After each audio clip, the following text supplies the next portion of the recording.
गतिविधियों पर निगाहें तो टिकी रहेंगी हम लोगों की, और अभी और बहुत सारे खुलासे होंगे बिहार चुनाव को लेकर।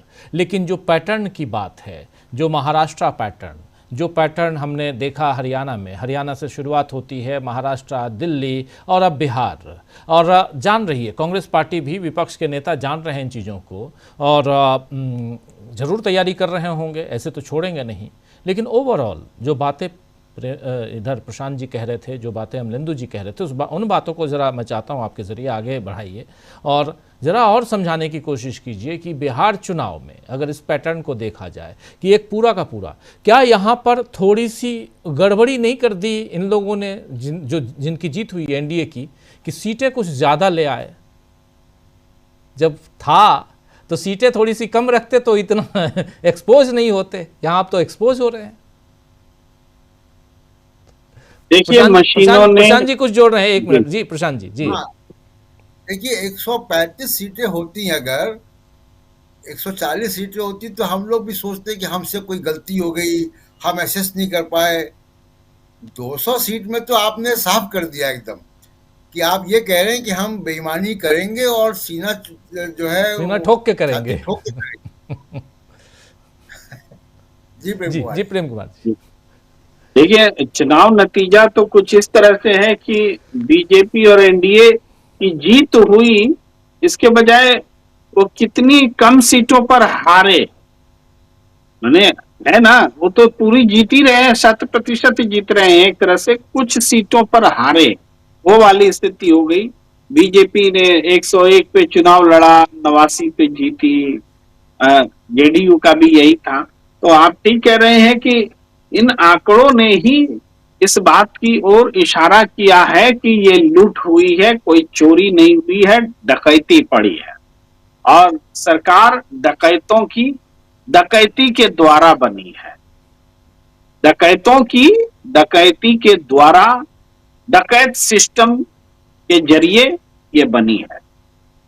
हम देखिए, हमें याद आता है 2019 का लोकसभा चुनाव।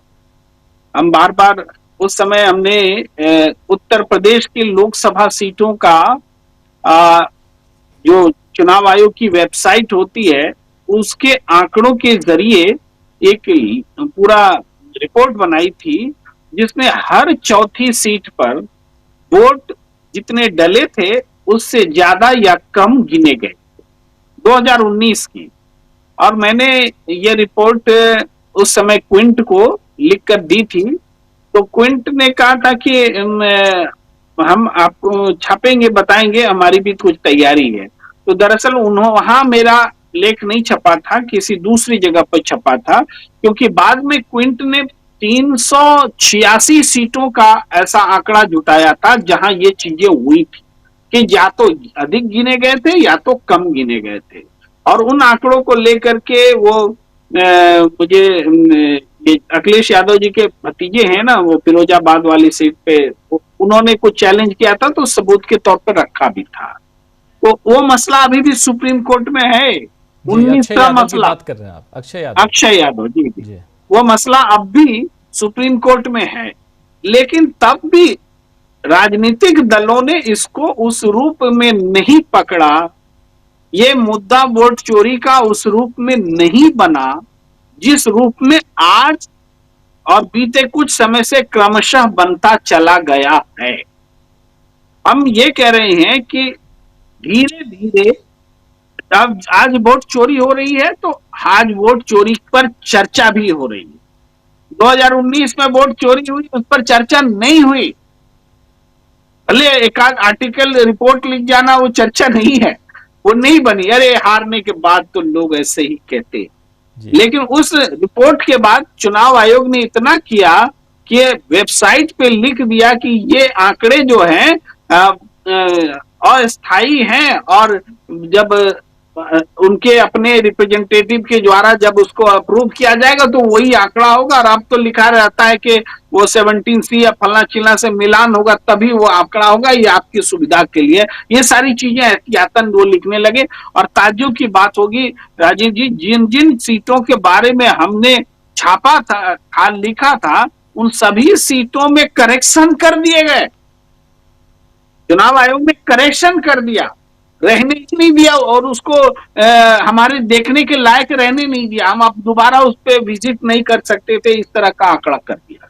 तो चुनाव आयोग के मन में पकड़े जाने की बेईमानी 2019 से हम आगे देख रहे हैं।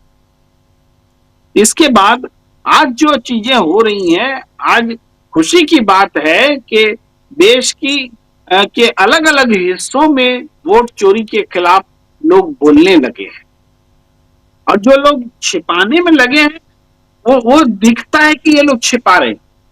गोदी मीडिया दिख जाता है, उघार हो जाता है, लोगों के सामने बेपर्द हो जाता है कि वो वोट चोरी का बचाव कर रहा है।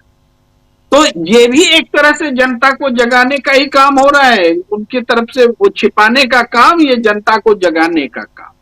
अब है कि ये पीपल्स वॉइस बने, तो ये पीपल्स वॉइस कैसे बनेगा? जैसे जैसे हम तथ्य सामने लाएंगे, बोलचाल की भाषा में देखेंगे, बताएंगे कि ये वोट चोरी नहीं, आपके किस्मत की चोरी हो गई है।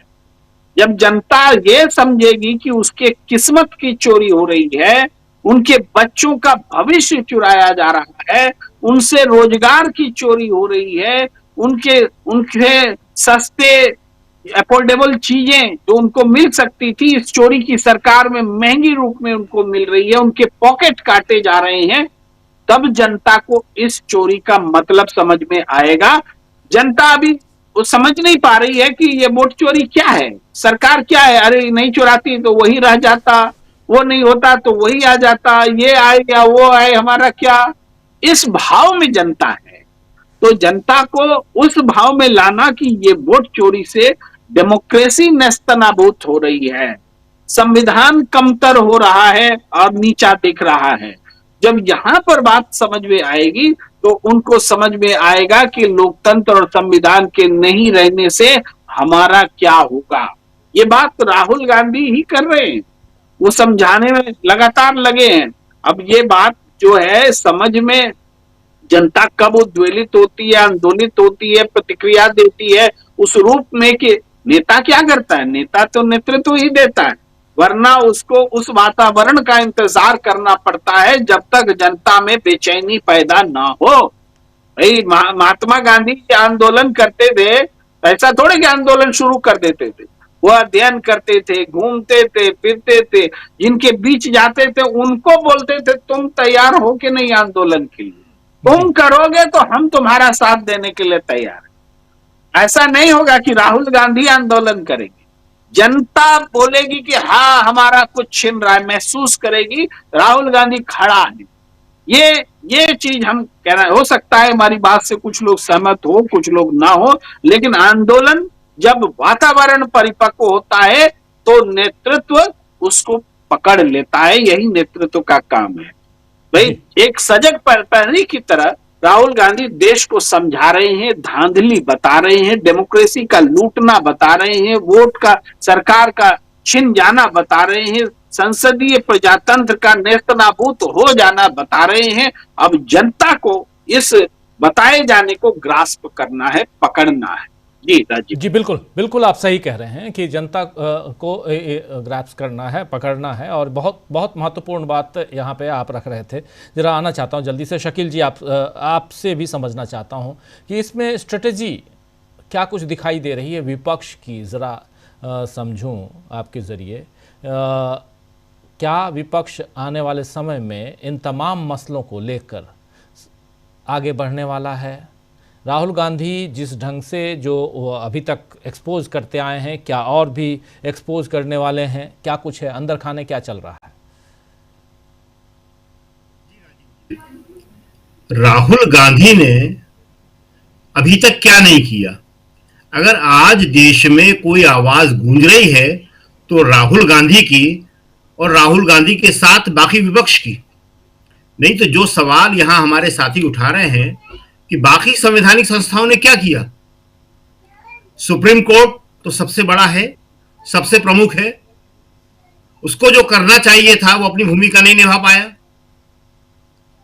तो सिर्फ विपक्ष और विपक्ष में भी राहुल गांधी तो कर रहे हैं 2 यात्राएं देशव्यापी,